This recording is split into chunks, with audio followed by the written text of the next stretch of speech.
Turn around and you're there. No, fuck my voice. By location. Okay, because it's a smaller crowd, I thought we could be quite interactive. So if you want to ask anything, or just join in as we go through. I just prefer it that way. Then it's not just a standard contrived lecture. I can, get some feedback and see what you're interested in specifically, and things like that. Okay, well, I'll give you an introduction. For me, out-of-body experiences started when I was around 12 years old. I had a few very fleeting experiences of being above the ground in a vertical position. They only lasted a few seconds, and usually were around where I was physically, but sometimes they were in the local area as well. For example, one I remember was I found myself in the school that I was going to at the time. I was over the outside of the school, just in a vertical position, floating a few feet above the ground. Only lasted a few seconds and then I was back in my body. But even that was enough to make me think that this is something I really want to learn about. So then about 6 months later, I was watching a TV show or reading in a newspaper, and I heard the term astral projection or out-of-body experiences. And then I went out and I bought the first book I ever came across on the subject, which was a scientific book by a scientist called Nicholls. And it was looking at whether there was any objective evidence for the out-of-body experience and whether people could actually see things accurately when they were out of their body. Ingo Swann, one of the key remote viewers, was one of the main people that's described in the book, and it talked about how they would set up targets and on a platform in the room, and he would try to view what the target was. Sometimes he would be successful, sometimes he wouldn't, but it was enough that it convinced this particular scientist that there was something objective going on. In the back of the book there were a few hints on how you could maybe do this for yourself. They were very, very basic. One of them was just to imagine yourself floating on a cloud, and just do that over and over, and eventually you might trigger an out-of-body experience. Obviously there's a lot better techniques now, and I've worked in a whole range of different areas to improve how techniques can work, but at the time that was all I had, so I just went through this process and I did it for 6 months, night after night. I think the key thing with why I was successful was because I literally was almost obsessed with it. I did it every single night for that whole period, and then it was in October, I remember it was in late October, and I was almost at the point of giving up, laid down on my bed, thought, right, this isn't really working, but I'm going to do it anyway, and I just laid there, and it was almost, I was at the point of giving up, and because I just felt, okay, I'm just going to do it, and if it works, it works, if it doesn't, it doesn't, because I had that kind of attitude in a way. It was that seemed to trigger it, and I felt this surge, like I'd been hit by lightning or something, just rush through my body. Surge of energy, just like that. And I lifted straight up into the air above myself, looking down at my body in the more classic out-of-body experience description. So I was floating, maybe 6 feet above the bed, looking down. There was a kind of blue haze all around my body that was reflecting onto the walls. So although it was dark in the room, it was like I could see the room through this energy that was emanating from my body. I couldn't really move very much. I couldn't go upright, which I wanted to do. I could only rotate, like there was a pole running through my body. So I seemed quite limited in what I could do. But nevertheless, it was still completely amazing, and I was, wow, this is actually happening, and was really blown away by the experience. And like I'm sure a lot of people will have heard or will have experienced themselves, almost the moment I thought that, the moment I was conscious of what I was doing, I snapped back into my body, and it was over. But somehow that was like a door opening, that first experience. I think it lasted maybe around 3 or 4 minutes, something like that. And after that experience, they just seemed to come much more naturally, much more fluidly. I would find that I would experience this energy wave, very rhythmic, sort of smooth feeling of energy, not so much like the vibrations that you hear a lot about, but a sense of energy nevertheless. And when I got that sense of energy, I knew that if I focused my attention in a particular direction or on a particular place, I could initiate the full out-of-body experience.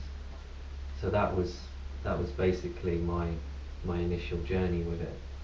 And then as I started to develop, as I started to become more comfortable with the experience and they started to happen more regularly, I felt that I could move a bit further. So actually getting out of my bedroom in those early experiences was quite a big effort. It was like there was a barrier, and I think it was to do with my own consciousness, my own fears, my own limitations. It was like going outside of the room would somehow be fearful, the outside world. I had this sense of foreboding about going through into the outside world, like going through the wall, going through the window, essentially. But eventually I built up the courage and I had to almost force it to happen, but I pushed my way through the window and floated out. I lived in a tower block, so I was on the 4th floor. So I floated out and there was actually a pyramid structure right outside my window, because there was a building opposite that the roof was in like a perfect pyramid. So I sort of floated across to that, and then pretty much that experience ended. But then after that I could move further, I could go down the road, and over time I gradually built this up until I could move all around London. And then I would start to experience almost like a phasing experience where I wouldn't be limited in my body. I would find that I would have the out-of-body experience, but I would just phase from there to another location. So there was no sense of leaving the body all the time. Sometimes it would be that I would just find myself in another location. And the first time I was ever able to verify what had happened was one of those experiences. I found myself just floating around the corner of Bayswater Road in London, near Marble Arch, and I hadn't had any sense of leaving the body, and all my vision was tinted blue. It had this greyish blue quality to it. And I floated down Bayswater Road. I was aware of the trees on my left-hand side, which were the edge of Hyde Park, and I had a sense of the cars and the big white buildings that were on the edge of that street, of that part of London. And I floated all the way along there, past Queensway and past a lot of the areas in London. And then I veered off and I went down towards where Portobello Road Market is. And I came across a road that was basically cutting me off, which I found out was Lancaster Road later. But I floated across that road and went straight into the upper floor of a 2-storey kind of terraced house. And as I went in, there was a room laid out like an office, and on the desk was some paperwork, some like letter-headed paper, like business paper. And I remember I was able to, I couldn't read it all, but I managed to get the name of the person who lived there. And during the journey there, actually, I also saw one of the white panels that you get in London that tell you the street name and everything. I couldn't read the street name, but what I did make out was W11. So I knew the postcode and I knew the name of the person living there. So I was able afterwards to look in the yellow pages and see if there was someone who fitted that name and that address. And I did find the person living on that road in that postcode. So that was the first time that I was able to verify something. It was quite mundane in a way, and one of my other experiences at the time was also seeing an A sign outside a shop and being able to read what the specials were for the restaurant for that day. I mean, they're very mundane, but they really verify for you that there's something objective going on and that you're not just experiencing a lucid dream or some form of something like that, you know, something that's maybe not so objective, more subjective in nature.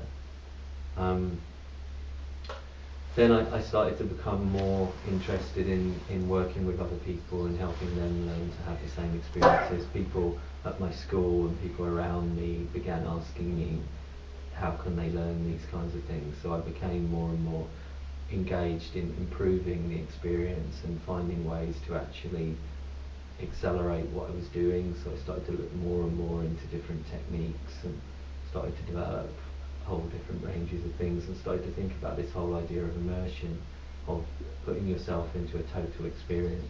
I started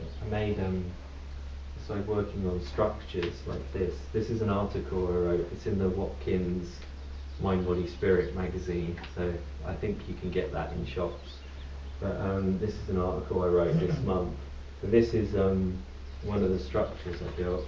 Everyone can see that.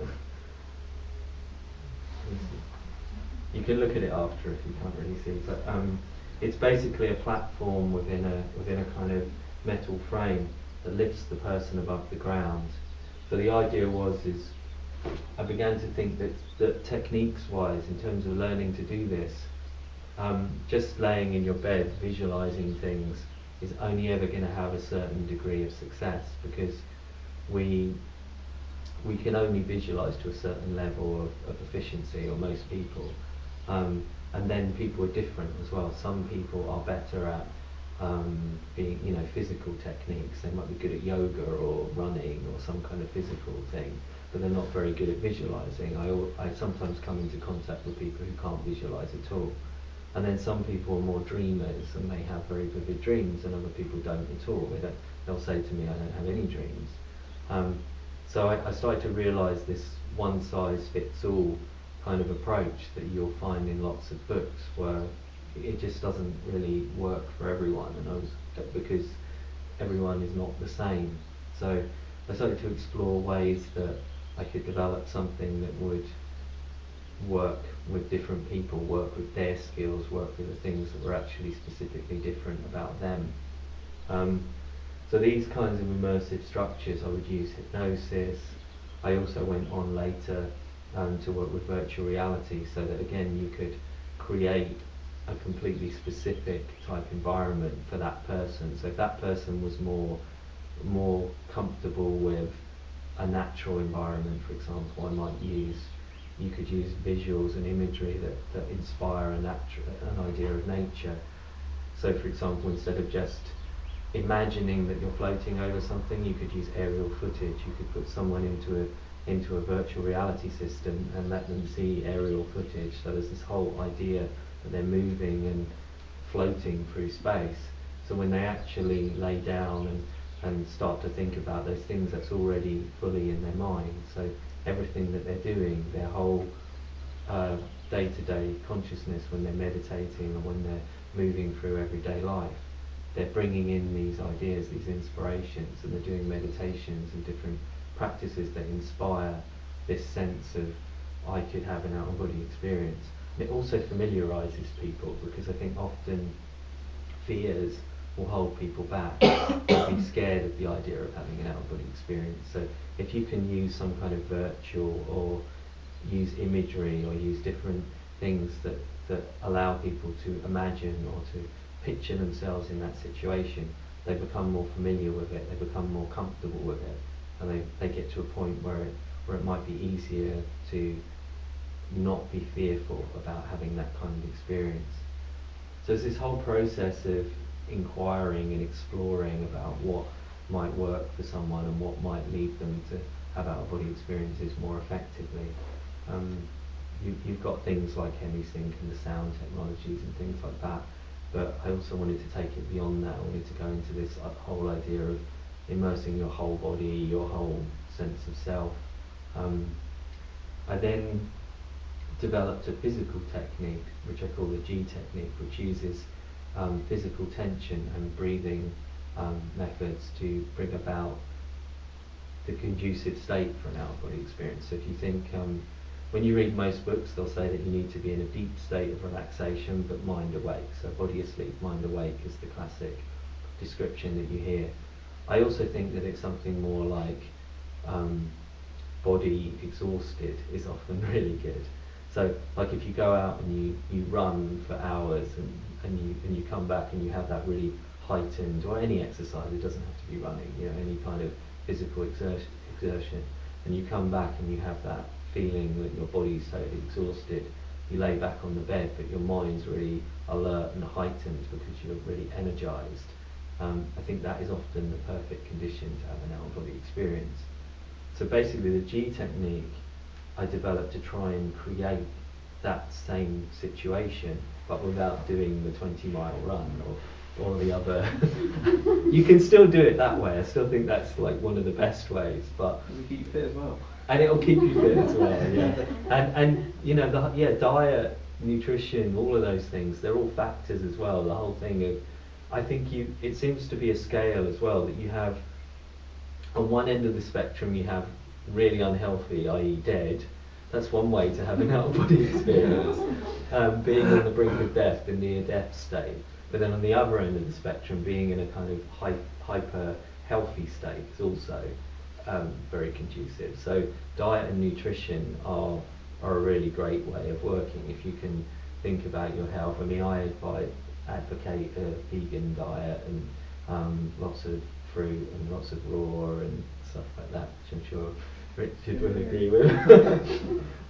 But yeah, I think that's the way to go in terms of, especially before doing any kind of practice, eating anything heavy or that's going to use all your energies up just before you try to have an out-of-body experience is really not going to help, and probably send you to sleep as well, which is also a common occurrence that people describe.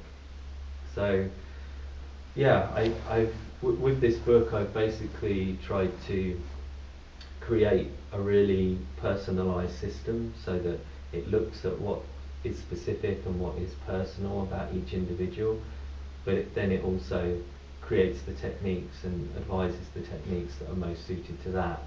And then I've also tried to get beyond all of the esoteric ideas, not because I'm saying there's anything wrong necessarily with having any of those views or beliefs, but I wanted it to be as much as possible based on what science can tell us, because I want to show that science is giving us clues. When you look at parapsychology, when you look at work into telepathy, into remote viewing, into all these different psychical areas, they give us a clue to what might make psychic abilities more powerful, or out-of-body experiences more powerful or more likely. So I looked at people like Michael Persinger, who has shown that there seems to be a correlation between the geomagnetic field of the Earth and how active it is, and how quiet it is, and psychic ability. So when it's quiet, it's almost like there's a stronger signal.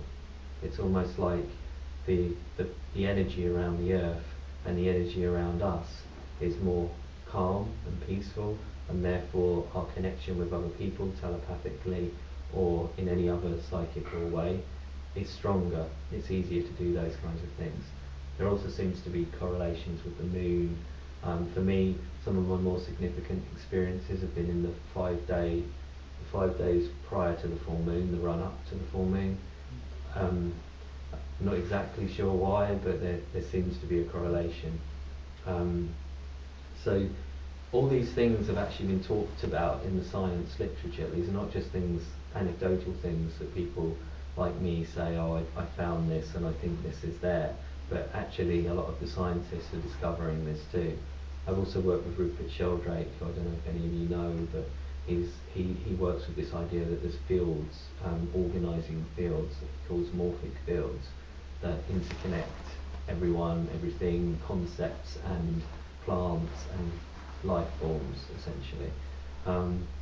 So there's all these possibilities coming from science of how these things might be working. I mean, maybe in out-of-body experiences, that field somehow becoming separated. Maybe Brian Josephson, for example, who's a Nobel laureate in physics, he puts across the idea, he calls it biological utilization of quantum non-locality, which quite a mouthful. But basically, it's the idea that through quantum entanglement, this idea of photons or particles separated over any distance, they remain connected in some way or remain one in some conceptions.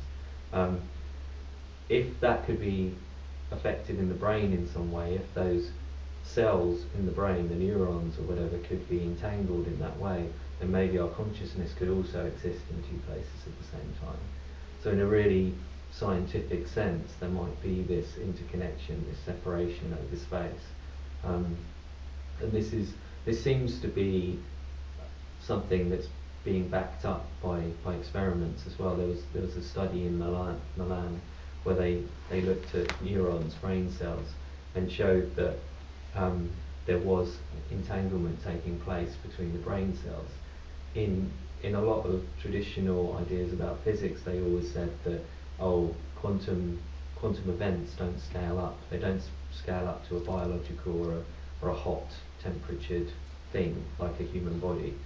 But now that seems to be breaking down. More and more scientists are finding quantum events on a higher scale. So there's a lot of possibilities coming from science for how we can look at what might be going on and how this can teach us as well to be more effective even in terms of learning to do these kinds of things. I did say I wanted to make this more interactive, so I think come on. Have you heard about the experiments that they had with the neural networks? They were wiring up computers to work like neural networks, so like separate cells in your brain. And what they did was they set it all up so it would take in light and interpret it and measure it. And what they did was they removed the light source but left it switched on, and of course things started firing off as though it was almost dreaming. Oh, okay. So I haven't heard about that. Yeah, I forgot where I saw it on the internet. A bit like global consciousness project type stuff. Yeah, it's something along those lines. But as I say, I only saw it very quickly about a month ago. Well, yeah, the Global Consciousness Project is going along the same lines as well, for sure. This idea of, I don't know whether it links in perfectly with Michael Persinger, but there is this whole idea that the field around the Earth might be correlated with information that's being transferred. There's a lot of work he's doing that's really interesting. That's very physical, so it's not even like a lot of telepathy experiments. It's to do with the person's own impressions. They have to say, "Oh, I'm getting an impression of a bird," and then they have to see if that correlates with the person in the other room who's looking at the picture of a crow or whatever. You know, that's how traditional telepathy experiments have been done. But what's happening now with Persinger is he's creating two identical fields around two individuals' heads, and then showing a bright light to person A, and what's happening is person B, their brains lighting up as if they've seen the light that the other person was shown. So this is like a very physical, tangible reaction that on a telepathic level. But the interesting thing with him is he's trying to accelerate all of this. He's trying to improve these abilities.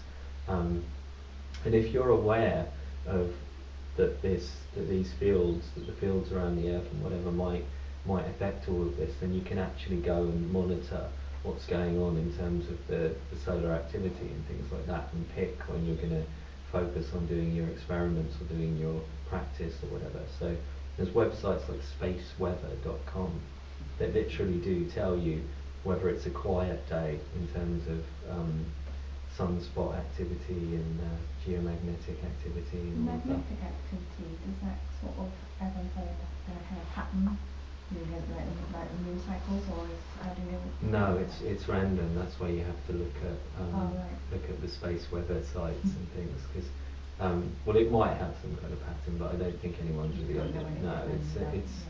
it's like normal weather. There's storms and there's sunspots and there's like activity happens on the sun, and then there's a short delay, and then it will affect the um, Earth's magnetic field. So you'll actually, the northern lights and things like that is actually affected.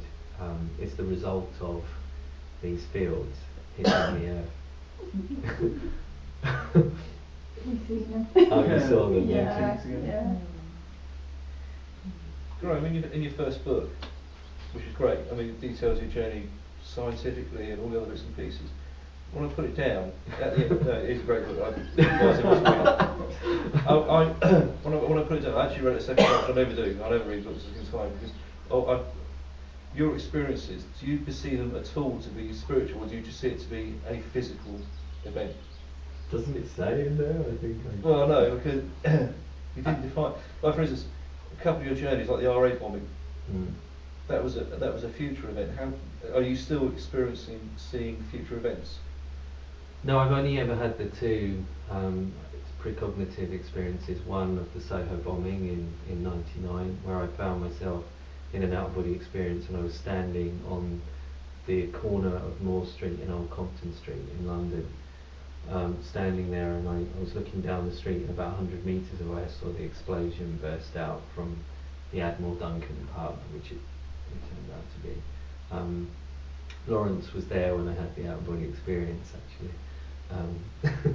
So afterwards we discussed the whole thing, and yeah, it was probably one of the most powerful and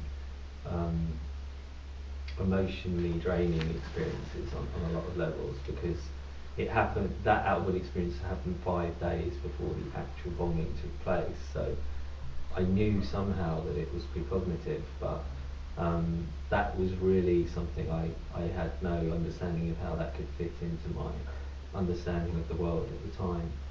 But what I would say is those kinds of experiences opened up this sense of compassion for me, because I had this sense of the emotion from the people of what had happened, and this sense of why someone would act in that way, why they would do an action like that, you know, why people commit these violent crimes and why they do these kinds of things to each other. And it really took me on a journey in terms of thinking about compassion and things like that. And also the pure state of interconnection and this feeling of oneness that you get from some of the more profound out-of-body experiences when you go into these other levels, and you find that this whole sense of you breaks down in some ways. I mean, one really transformative one was this sense where I saw this kind of fountain of consciousness. It was almost like a global consciousness or a universal consciousness, this fountain of energy and light, and I went straight into the center of it like a fountain, and I was taken up, and it was like I was the thoughts of everyone all at once, and things like that. Just, you know, you can't really put them into words, but afterwards it just, you can't really look at the world in the same way, and it opens up this huge sense of compassion and spirituality and just kind of stillness in a way. I think. When did that happen? When did it happen? Yeah. That one was fairly early on, in my maybe after about 5 or 6 years of, you know, so I was probably around 19 or 20 when that one happened. And was that when you were traveling, or was that like you were in meditation, or was that when you were? It was an out-of-body experience, and I lifted out of this reality, if you like, and I just seemed to just, I suppose, like people often describe in near-death experiences, they'll be in this reality first, and they'll be looking at their operation or whatever, and then they'll turn round sometimes or whatever, and there'll be like light or a tunnel or something, and they're drawn to that. It was almost like that. I was in this level, and then I seemed to just drift into that other level, and then I just came into this huge fountain of bluish light, bluish white light, and then that turned into this complete awareness of like trillions of consciousnesses somehow or something. So that was probably my first experience of what I would call interconnection, this interconnectedness between all life. But later on in this like spiritual journey with the whole thing, it really, I became more and more aware of of a sense that we're not separate from each other and we're not separate from other forms of life. And maybe that's partly why I became vegan, and because I wanted this, I didn't want to look at other things as somehow an object that I have the right to take its life to, So I went through this change in my whole perceptions on that level as well. So yeah, the answer to your question is I see them completely on the spiritual level. I think but the thing I love about the out-of-body experience is that all of that just happened naturally. I never intended to be on this spiritual path or anything. It just unfolded like that through the experience. I think from my background, because I grew up in a very working class environment and there was no one around me who had any spiritual sense at all. My dad was a dustman, and my mum was like a cleaner, worked in a pub, did different things, was a carer, but I didn't have they had no religion, no spiritual ideas at all. They don't, I should say. So I went through this whole shift completely not with any of that in my background. So it all happened through these experiences and through this breaking down of the perceptions I had of the world. So did they know when you were 12 that all that was going on, your parents? They did know, yeah. Yeah, they did. I did talk about it. I think probably at the time maybe they thought it was some kind of phase or something, but obviously now they know that it's a big part of my life and whatever, but at the time I think they didn't really know what to make of it as such. But they weren't dismissive or negative about it. I suppose like a lot of people are interested in paranormal and spiritual things, they just don't have it in their own life maybe, but they'll watch a program on the TV about it or read about it or whatever. So it was just something that was closer to them than it is to a lot of people maybe. So. Did you speak to your friends at school about it? 12? It was more when I was 14 when I induced it myself. Yeah, I did, and some of them. Well, the first person I ever taught was a Bulgarian guy who I'd been at school with for a long time, and I taught him how to do it, and so that was my first experiments with trying to meet someone and do things like that as well. So yeah, my time when I was at school was a very, very much part of all that for sure. They were. Do you when you're travelling, do you ever sense other entities around, or are you always alone? I do sense other entities, but I'm generally alone. Occasionally I will sense another person or obviously people in the streets and things like that. Yeah. I'm going through the streets, but generally it's almost like you navigate around them naturally. Only a few times I've had this sense where someone passed through me. Have they ever, the people that are awake, obviously, that you're navigating, have you ever had the sense that they've sort of felt your presence? I've had a lot of reports of people saying that, like, when I've been away, they've been aware that I was there again. Things like that. That's quite common. Actually, when I live in Estonia, when I moved to Estonia, I was living with some people in a kind of spiritual community for a while. And when I came back to England for a while,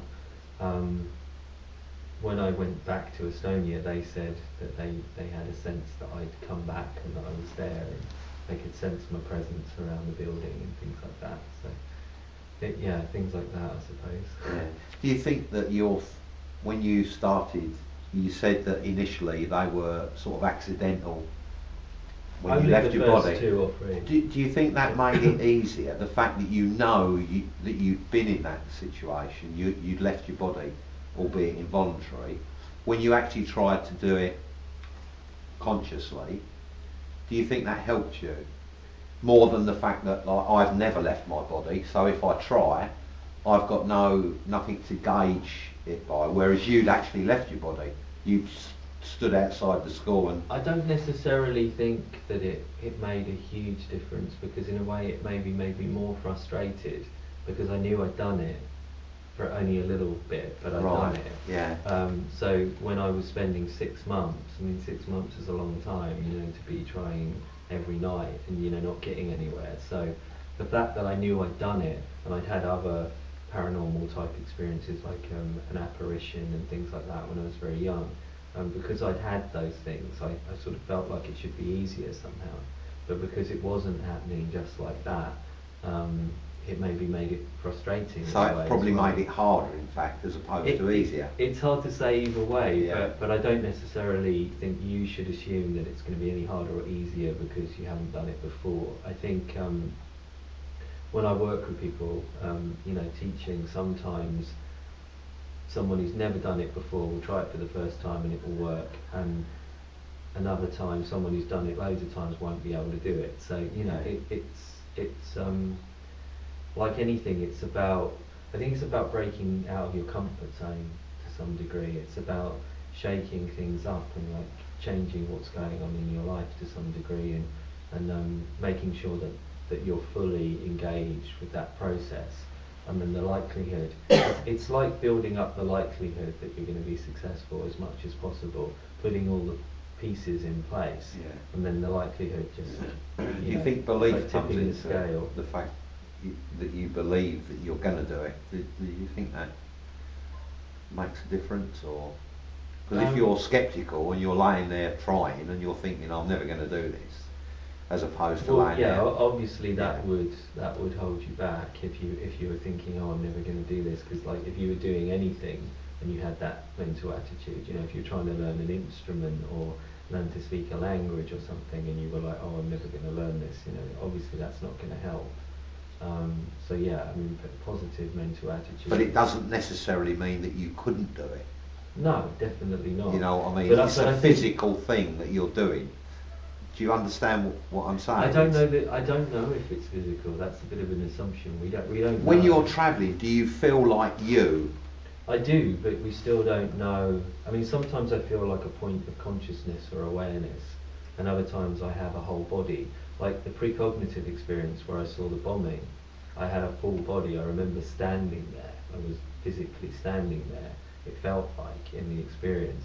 But then on another experience, I'll feel like I'm just like a point of awareness and I'm travelling. So it depends. I think a lot of it's to do with our consciousness and our conceptions of ourselves and how we've built and constructed that.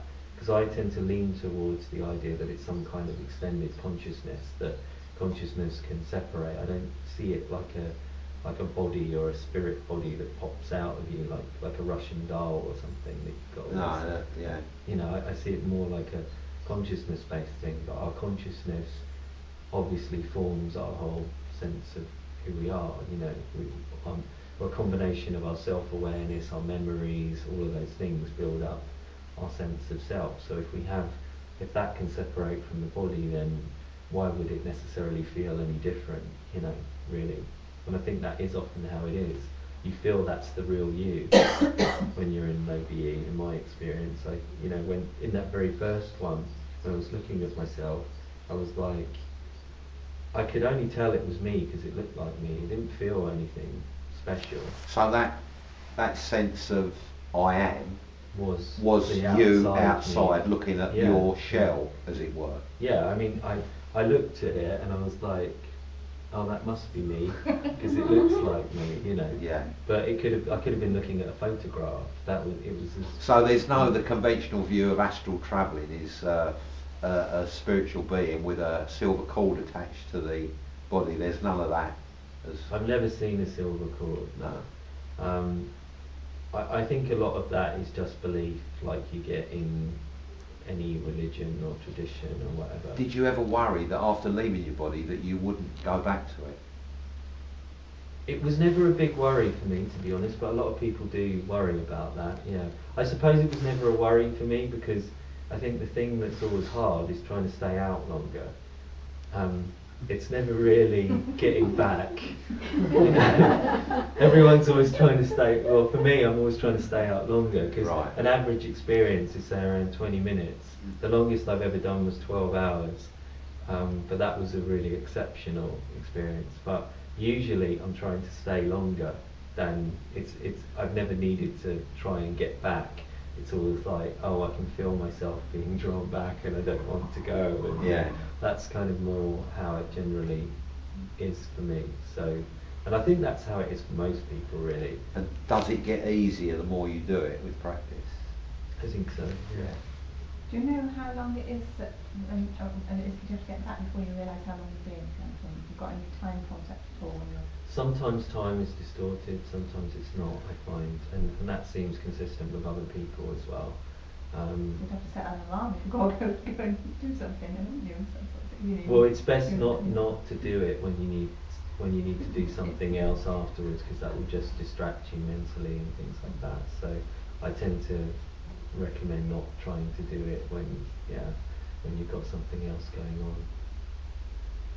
Do you choose where you go, or does that change over time? I do sometimes choose, but I really like to go with the flow of the experience, because usually I find it takes me to unexpected situations. I get drawn to places and things that I wouldn't imagine.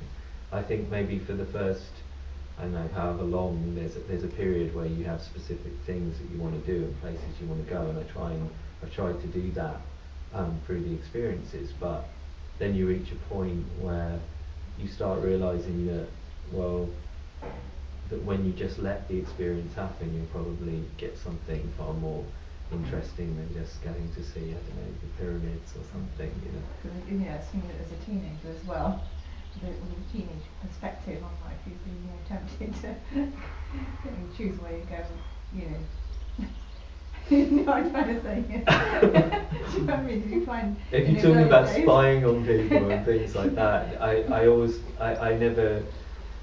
I never really got drawn to that, and I have this thing where I think generally people create a kind of barrier around themselves. So if you go near something where you're not really welcome or something like that, it tends to be like you won't go there. But that might just be to do with my own conceptions as well, because I know the remote viewers, for example, put a lot of effort into seeing things that they weren't supposed to be seeing. So I think that can be overridden, but it depends on your own alignment, probably, is how I tend to look at it. For a long time I thought, this is the limitation, it's people create a barrier, but then I started thinking about remote viewers and people who are trained to try and override that, and I thought, well, so it must be different in different contexts, basically.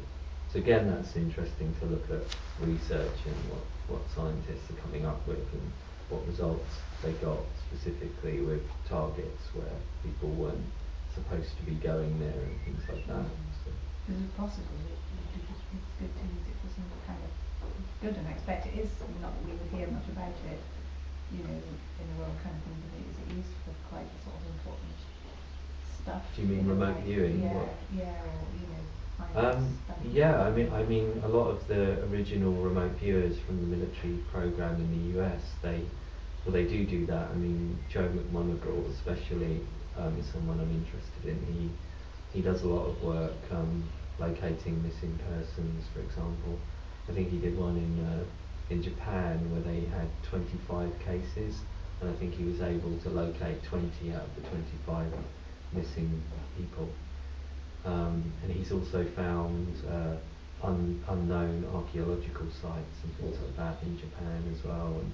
And he's done lots of stuff, since the military program in the US. But yeah,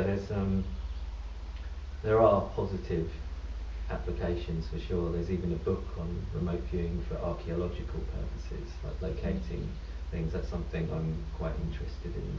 So do you have getting like a involved purpose with. to your, not saying you haven't got a purpose, but you've had like has this changed over the years, where you think to yourself, well, what am I doing? Should I do something more with it, or what should I do? I'm very interested in doing more science with it now. I'm trying to find scientists who want to do research and also to get solid evidence for it, because there hasn't really been much research done on OBE specifically. They've done work on near-death experiences, there's been a lot of that, and there's been a lot of work on remote viewing, but there hasn't been much on specifically OBEs since Charles Tart did work on was the famous Miss Z case, or Miss Z to say American style. They did some research where she was able to look at a number on a panel and I say what the number was accurately, and it was something like 100,000 to 1 odds against her getting it right by guessing alone. But it also was quite an uncontrolled test, and was, you know, in the 60s they were a bit looser in how they did things. So I think it would be really good to move things forward and to do these things in like a modern context, and with better protocols and better scientific setup. So yeah, because I'm interested in how we can accelerate this and how we can make it more accessible for more people using new technologies, and that's why I built these structures and work with virtual reality and things like that, because I want to enhance all of that. I want to find the most conducive, most powerful way to help other people have experiences, and because that's the best way to really understand all of this stuff, I think, ultimately, is to do it yourself. Yeah. So how do you meet up with other people? Meeting up with other people is quite difficult, but on certain occasions I've been aware of someone else and they've also been aware of me, so we've kind of met, but communication didn't really happen. It was more just a sense that we were both there together and we were both experiencing it together, and then we were able to verify afterwards that we You can't say, well, let's go party. You were the No, You're it's party tonight, the right? communication Yeah. factor seems to be quite difficult. Some people, it seems to be communication can be easier if one person is not in the OBE and the other person is, or something like for example, one of my students, I was talking to her recently, and she told me a story about she had an out-of-body experience. She went to her boyfriend, who was at a completely different location, and I think he was in his bedroom, and he saw her, like physically, like as if she was there, like a spirit or whatever. He saw her in the room, and could see what she was wearing and everything, which is interesting. And then he when they spoke on the phone, she verified that what he'd seen was accurate, and you know, she was dressed in that way. Interestingly, he's actually a skeptic, but he was able to see her as she actually was. It's interesting that the mind clothes the body.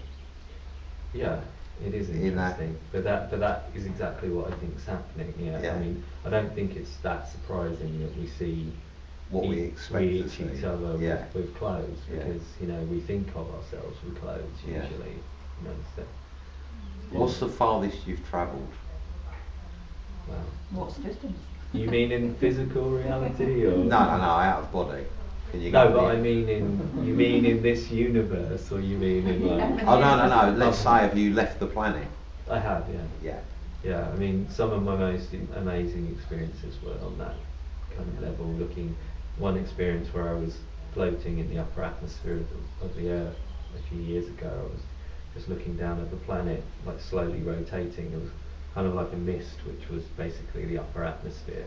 I was like looking across. I couldn't see the whole globe. It was sort of like a a curve.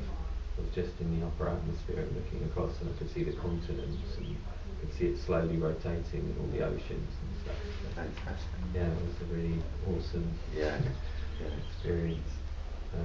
And also earlier on, further away as well, but even places that I couldn't really identify, but they seem to be in space, but who knows where. Right. Different planets, you mean? Yeah, I had one experience where I think I saw a kind of plant. I've never really seen any aliens or anything, sorry.